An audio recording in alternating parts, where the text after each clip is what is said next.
Hello my dear student, कैसे हैं आप सभी लोग। आप सभी का स्वागत करती हूँ आपके अपने यूट्यूब चैनल सितंबर शिल्पी क्लासेस में। और थोड़ा गला ख़राब है तो बच्चों थोड़ा इग्नोर करना वॉइस को। और चलिए शुरू करते हैं आज की क्लास। और आज की क्लास में हम लोग पढ़े हैं गृह प्रबंधन के चरण।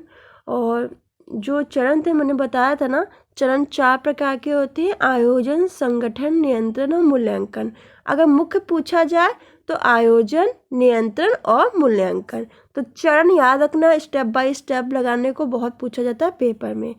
हम लोगों ने आयोजन और जो आपका संगठन था उसको अच्छे से पढ़ लिया है, बहुत बढ़िया तरीके से पढ़ लिया है, किसी को कंफ्यूजन नहीं होगा। अब नियंत्रण, कंट्रोल। नियंत्रण का मतलब क्या होता है? कंट्रोल करना। अब जैसे समझ लो क्लास में बच्चे हैं, अगर टीचर स्ट्रिक्ट होके नहीं रहेगी तो क्या बच्चे कंट्रोल में रहेंगे? नहीं रहेंगे। वो बच्चे क्या जब मन होगा शोर करेंगे, जब मन होगा जा रहे आ रहे। तो क्या एक नियम कानून बनाए जाते हैं जिससे बच्चों पे नियंत्रण रखा जाता है। साथ ही क्या होता है, एक मॉनिटर भी आप देखते हो बनाया जाता है क्लास में, कि अगर टीचर उपस्थित नहीं है तो वो मॉनिटर उस क्लास को क्या करता है? नियंत्रित करता है, कंट्रोल करता है कि वहाँ पे जो व्यवस्था है वो बनी रहे। उसी तरह जो आपने आयोजन कर लिया, संगठन भी कर लिया, अब आपको नियंत्रण रखना भी जरूरी है। जब आप नियंत्रण करोगे तभी आप सभी कार्य को ढंग से कर पाओगे और अपने लक्ष्य को पूरा कर पाओगे। तो कंट्रोल क्या होता है, कंट्रोल करना क्या हो गया है, ये तो आप समझ गए ना। इतना फिर आगे पढ़ाते हैं और अच्छे से समझोगे। देखो बच्चों, जैसे घर परिवार में क्या होता है कि अगर माँ बाप का कंट्रोल ना हो, मम्मी पापा का कंट्रोल ना हो, तो क्या होगा? बच्चे रात के 2 बजे आ रहे हैं, 3 बजे आ रहे हैं, जब मन हो रहा जा रहे हैं, जब मन हो रहा आ रहे हैं। जब मम्मी पापा कंट्रोल में रखते हैं बच्चों को, एक सख्त कानून बना के रखते हैं कि नहीं 8 बजे सबको अंदर घर के अंदर आ जाना है, उसके बाद गेट नहीं खुलेगा। तो इससे क्या बच्चे कंट्रोल में रहते हैं, आउट ऑफ कंट्रोल नहीं हो जाते, जिससे उनकी परवरिश भी अच्छी होती है और ठीक निकलते हैं। वही माँ बाप ध्यान ना दे, बच्चे 12 बजे आ रहे हैं, 1 बजे आ रहे हैं, 2 बजे आ रहे हैं, तो क्या अनियंत्रित हो गए। और वो जो माँ बाप बच्चों को एक अच्छी दिशा देना चाहते हैं, जो एक अच्छे लक्ष्य पे पहुँचाना चाहते हैं, वो पहुँचा पाएंगे? नहीं पहुँचा पाएंगे। तो इतना आपको समझ में आ गया होगा। साथ ही आपको बता दें, प्रबंध प्रक्रिया का ये तीसरा चरण है। जो आपका प्रबंध प्रक्रिया है उसका तीसरा चरण है आपका नियंत्रण।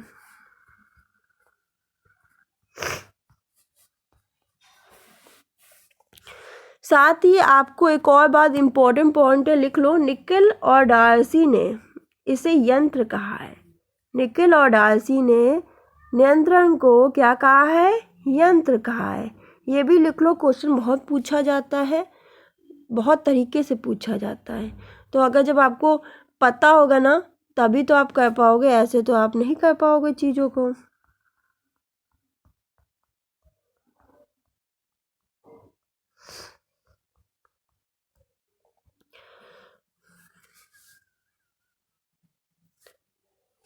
देखो एक इम्पोर्टेंट लाइन, कार्य प्रबंधन प्रक्रिया को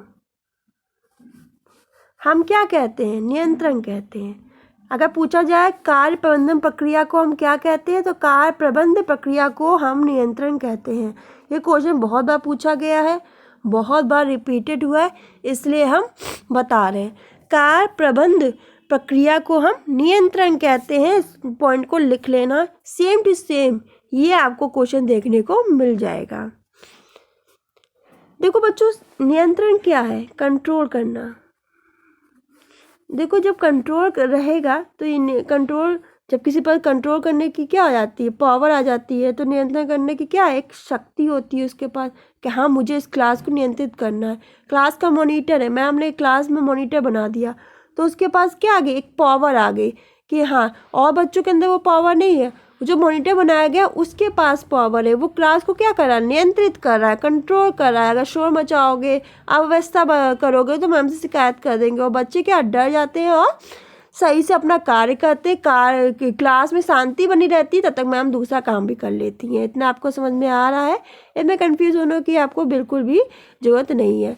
तो नियंत्रण क्या है, एक ये भी याद रखना, नियंत्रण हमारी नियंत्रण एक शक्ति भी है, साथ ही अगर नियंत्रित रहेंगे, सब कंट्रोल में रहेंगे, तो दिशा भी हमें दिखेगी कि हाँ, अगर आपको मॉनिटर है क्लास में, वो सबको शांत करा रहा है, जब बात ही नहीं करनी तो बच्चा क्या करेगा कि लाओ मेरा ये काम छूटा है, इसको कर लूँ, लाओ इस सब्जेक्ट को पढ़ लूँ, तो उसे क्या, वो फालतू कामों से हट के जो इम्पोर्टेंट काम है उस पर ध्यान देगा और अपने उसको क्या मिलेगी, दिशा मिलेगी। वरना उतनी देर 1 घंटे का टाइम खाली है, उसमें गपशप कर रहा है और अपना काम नहीं कर पा रहा। तो नियंत्रण एक शक्ति भी है, दिशा भी है और एक क्या है, यंत्र भी है जो हमारे लक्ष्य है, उद्देश्य है, उन तक पहुंचाने का कार्य करता है। ये हमारे जो उद्देश्य है, हमारे लक्ष्य हैं, जो गोल है, उन तक पहुंचाने का कार्य किया जाता है कंट्रोल के द्वारा, नियंत्रण के द्वारा। जैसे माँ बाप हैं और बच्चों पे कंट्रोल करके रखेंगे, उन्हें अच्छी परवरिश देंगे तो बच्चे अच्छे निकलेंगे। और आप जानते हो ना, वातावरण ही घर का खराब है, माता पिता लड़ रहे हैं, उल्टी सीधी हरकतें कर रहे हैं, बच्चे भी वही देखेंगे, वही सीखेंगे और वही बनेंगे। तो इस चीज़ को आप समझ गए होंगे। साथ ही देखो,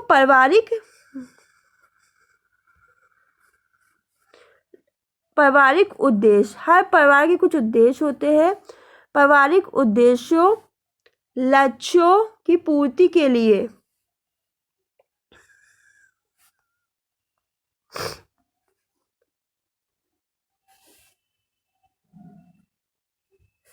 अपनाई गई, पारिवारिक उद्देश्यों, लक्ष्यों की पूर्ति के लिए अपनाई गई योजनाएं नियमित रूप से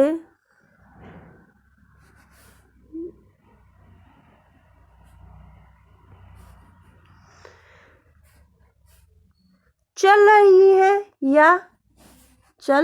रही है या नहीं। यानी परिवार के जो उद्देश्य है और लक्ष्यों की पूर्ति के लिए अपनाई गई योजनाएं हैं, जो हमने प्लान बनाए हैं, वो नियमित रूप से चल रहे हैं या नहीं चल रहे हैं, ये जानने के लिए, वह कार्य के क्रियान्वयन की जांच और पड़ताल करने और उसमें आवश्यक सुधार करने को ही हम नियंत्रण कहते हैं। जो भी हमने प्लानिंग की है, समझ लो, जो परिवार के, हमारी फैमिली के जो भी हमारे गोल हैं, उद्देश्य हैं, लक्ष्य हैं, उनकी पूर्ति के लिए हमने जो भी प्लान बनाए हैं, वो नियमित रूप से चल रहे हैं कि नहीं चल रहे हैं, ये जानने के लिए कार्य हो रहा है कि नहीं हो रहा है, उनकी जांच पड़ताल करने के लिए, उनमें आवश्यक सुधार करने के लिए नियंत्रण बहुत जरूरी है। वरना नियंत्रण नहीं होगा तो कार्य तो हमने बना लिया, हमने योजना तो बना ली, हमने प्लानिंग तो बना ली, हमने संगठित भी कर लिया, लोगों में बांट भी दिया कार्य, वो पर कंट्रोल नहीं होगा, किसी कार्य पे आप कंट्रोल नहीं होगा तो क्या होगा, वो कार्य ढंग से नहीं हो पाएगा। ऑफिस में भी अगर ये है, आप खुद ही जान लो, आप गवर्नमेंट टीचर बनते हो और उसमें कोई वही नहीं है, जब टीचर आ रही है, तब जब मन हो रहा टीचर जा रही है, तो क्या व्यवस्था बनी रहेगी स्कूल में? नहीं ना। तो ये कि सुबह आना है, अटेंडेंस रजिस्टर पे सिग्नेचर करना है, जाना है तब अटेंडेंस रजिस्टर पे सिग्नेचर करना है, तो क्या है, ये मैनेजमेंट ने क्या किया है, कंट्रोल रखा है टीचरों पे, एक नियंत्रण रखा है, जिससे कार्य सुचारू रूप से होता है, सही रूप से होता है। वरना टीचर आ रहे हैं, जा रहे हैं, जब मन हो रहा है तो क्या अव्यवस्था फैल जाएगी। फिर क्वेश्चन पूछा जाता है आपसे, मोस्ट इम्पॉर्टेंट है बच्चों, क्वेश्चन जो पूछा जाता है वो कि नियंत्रण के स्टेप क्या है, नियंत्रण के चरण क्या है, ये डायरेक्ट आपसे पूछ लिया जाता है। नियंत्रण के चरण को आप स्टेप बाय स्टेप लगाइए, यहाँ से क्वेश्चन बन जाता है और अगर आपको नहीं आता होगा तो आप रह जाओगे। सबसे पहला कार्य है इसका पहला चरण है बल देना। नियंत्रण का पहला चरण है बल देना, क्रियान्वयन को शक्ति प्रदान करना। जो भी कार्य हो रहे हैं उनको क्या, पावर प्रदान करना, शक्ति प्रदान करना। जो भी कार्य हो रहे हैं उनको शक्ति प्रदान करना, बात एक ही है। बल देना यानी जो भी आपने प्लानिंग बनाई है, संगठन बनाया, उसको क्या, पावर देना, उनको शक्ति प्रदान करना। फिर दूसरा नियंत्रण का चरण क्या है, जांच करना, आपने जो भी प्लानिंग की है कितनी हो रही है, कितनी नहीं हो रही है, सही से हो रही है कि नहीं, सही से अपना कार्य जिनको बांटा गया वो कर रहे हैं कि नहीं, इन सब का क्या करना चाहिए, जांच करनी चाहिए, निरीक्षण करना चाहिए, जिससे उन पे भी डर बना रहता है कि हाँ अभी आएंगी 2 दिन बाद मैम और देखेंगी, अगर नहीं हुआ तो डांट पड़ेगी। इससे कंट्रोल में रहेंगे और अपना कार्य करेंगे। फिर तीसरा है समायोजित करना। समायोजित करना बच्चों एडजस्टमेंट होता है, जैसे कि कोई भी दिक्कत आ जाती है प्लानिंग और आपको संगठन करने में, तो उसमें अगर कोई चेंजेस करना है तो उसको इस तरह से चेंजेस करना जिससे भी हमारे जो कार्य है वो प्रभावित ना हो, एडजस्टमेंट करके रहना। तो पहला नियंत्रण का चरण है बल प्रदान करना, पावर प्रदान करना। दूसरा है जांच और निरीक्षण करना। तीसरा है समायोजित करना यानी एडजस्टमेंट करना। देख लेते हैं व्यवस्थापन प्रक्रिया यानी गृह प्रबंधन प्रक्रिया के क्रियान्वयन में जो आपका द्वितीय महत्वपूर्ण, जब महत्वपूर्ण यानी मुख्य पूछा जाए तो द्वितीय होगा, और ऐसे पूछा जाए चरण तो ये तृतीय है। अगर महत्वपूर्ण चरण पूछा जाए द्वितीय महत्वपूर्ण चरण है, और अगर चरण पूछा जाए तो ये तृतीय है। ये भी याद रखना क्योंकि बीच में संगठन आ जाएगा ना। तो व्यवस्थापन प्रक्रिया के क्रियान्वयन में द्वितीय महत्वपूर्ण चरण नियंत्रण कहलाता है। और मैंने बताया ना महत्वपूर्ण या चरण कैसे द्वितीय तृतीय लगाना है। नियंत्रण वह प्रक्रिया है जिसके द्वारा कार्यों को योजना के अनुरूप निष्पादित किया जाता है। नियंत्रण वह है कि जो भी हमने प्लान बनाया है उसके थ्रू ही जो हम कार्य कर रहे हैं उसके अनुरूप ही हमें जो भी प्लान बनाया है उसके थ्रू ही हमें कार्य करना होता है, अपनी योजना पे कार्य करना होता है। उससे हम अपने गोल को, अपने लक्ष्य को प्राप्त कर लेते हैं। और कार्य करते हुए हम पे कंट्रोल का होना, एक नियंत्रण का होना बहुत जरूरी है। विभिन्न परिवेशों में नियंत्रण का अर्थ भिन्न होता है, परंतु गृह प्रबंधन में जो नियंत्रण का तात्पर्य है वो है, क्या तात्पर्य है, कार्य योजना के अनुरूप हो रहा है या नहीं। जो भी हमने प्लान बनाए हैं, जो भी हमने गोल सोचे हैं उसके अनुरूप हमारा कार्य हो रहा है कि नहीं। यदि नहीं हो रहा है तो कहाँ परिवर्तन की आवश्यकता है, कहाँ सुधार की आवश्यकता है। योजना में परिवर्तन कर कार्य को सही रूप से पूर्ण करना ही क्या होता है, नियंत्रण है। गृह प्रबंधन प्रक्रिया में हम कंट्रोल इसलिए करते हैं कि जो भी हमने, देखो अगर हमारा है कि हमें टीजीटी पेपर पास करना है, तो जब आप सही से नोट्स बनाओगे, सही बुकों का चयन करोगे, सही कोचिंग की चयन करोगे, तभी तो टीजीटी परीक्षा पास कर पाओगे, वरना कैसे पास कर पाओगे। पहला टाइम तो कंपटीशन नहीं था, अब तो भर भर के कंपटीशन है और सीटें बहुत कम है।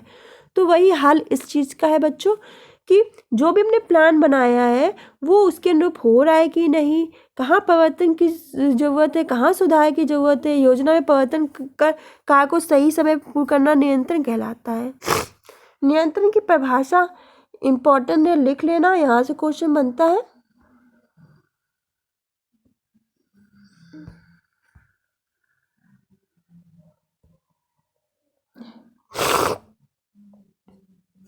सॉरी बच्चों। कुटिच और आडोनल के अनुसार नियंत्रण का व्यवस्थापन में कार्य होता है। सहायकों के कार्यों को माप द्वारा ठीक करके संपादन किया जाए ताकि यह सुनिश्चित हो सके कि उद्देश्य प्राप्ति करने के लिए अपनाई गई योजना के अनुसार कार्य हो रहा है कि नहीं। जो भी हमें उद्देश्य प्राप्त करने हैं वो जो उसके लिए जो प्लान बनाया गया है उसके अनुसार कार्य हो रहा है कि नहीं। निकिल और डार्सी के अनुसार नियंत्रण एक ऐसा यंत्र के समान है। तो मैंने बताया ना, निकिल और डार्सी ने नियंत्रण को क्या कहा है, यंत्र। इंपॉर्टेंट नहीं, मोस्ट इंपॉर्टेंट है, इसको लिख लो। नियंत्रण एक ऐसे यंत्र के समान है, लिख लेना, यहाँ से क्वेश्चन देखने को मिल सकता है। नियंत्रण एक ऐसे यंत्र के समान है जो कि योजनाओं को इच्छित परिणाम तक पहुँचाने हेतु दिशा प्रदान करता है। जो भी हमारी इच्छा है, जो भी हमारी विशेष है, उन तक पहुंचाने हेतु हमें एक दिशा दिखाता है। नियंत्रण की विशेषताएं क्या होती हैं, तो नियंत्रण प्रक्रिया की कुछ विशिष्ट विशेषताएं होती हैं। नियंत्रण एक प्रबंध की प्रक्रिया है। तो पूछा जाए क्या नियंत्रण एक प्रबंध की प्रक्रिया है, तो यस। नियंत्रण एक सतत रूप से चलने वाली प्रक्रिया है, सतत रूप से चलेगी ये प्रक्रिया। नियंत्रण तथ्यों पर आधारित होता है। नियंत्रण एक संपूर्ण पद्धति है। नियंत्रण सकारात्मक और नकारात्मक दोनों प्रकार के हो सकते हैं, पॉजिटिव भी हो सकते हैं, नेगेटिव भी हो सकते हैं। नियंत्रण प्रबंध प्रक्रिया के सभी स्तरों पर लागू होते हैं। जो प्रबंध प्रक्रिया के जो स्तर होते हैं उन सभी पर नियंत्रण क्या होते हैं, लागू होते हैं। अगर कंट्रोल नहीं होगा, मैंने बताया ना, घर में अगर मुखिया का कंट्रोल नहीं होगा तो घर बिखर जाएगा। जो टूटते हुए परिवार है ना, आपने देखा है, जिस घर में मुखिया का कंट्रोल होता है, बच्चों का नहीं, जो घर का बड़े होते हैं, वो अगर फैसले करते हैं तो उस घर में क्या एकता बनी रहती है। और जहाँ घर के लोग, घर की औरतें और आदमी लोग जहाँ पे अपने फैसले करने लगते हैं, मुखिया को कुछ समझते ही नहीं है, वहाँ घर क्या होने लगते हैं, टूटने लगते हैं।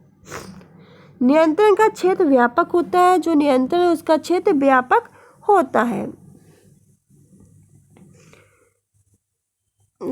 तो ये मैंने आपको बताया। और नेक्स्ट क्लास में हम लोग नियंत्रण के जो चरण है, जो नियंत्रण के चरण है, अवस्थाएं हैं, इनको अवस्थाएं भी कहते हैं, नियंत्रण के चरण भी कहते हैं, इसको पढ़ेंगे। क्योंकि थोड़ी क्लास में थोड़ा पढ़ो, अच्छे से पढ़ो, दिमाग में बैठ जाएगा। इतना आपको सबको दिमाग में बैठ जाना चाहिए, कहीं से आपको कन्फ्यूजन नहीं होना चाहिए। तो आज के लिए बस इतना ही, मिलते हैं नेक्स्ट क्लास में। धन्यवाद।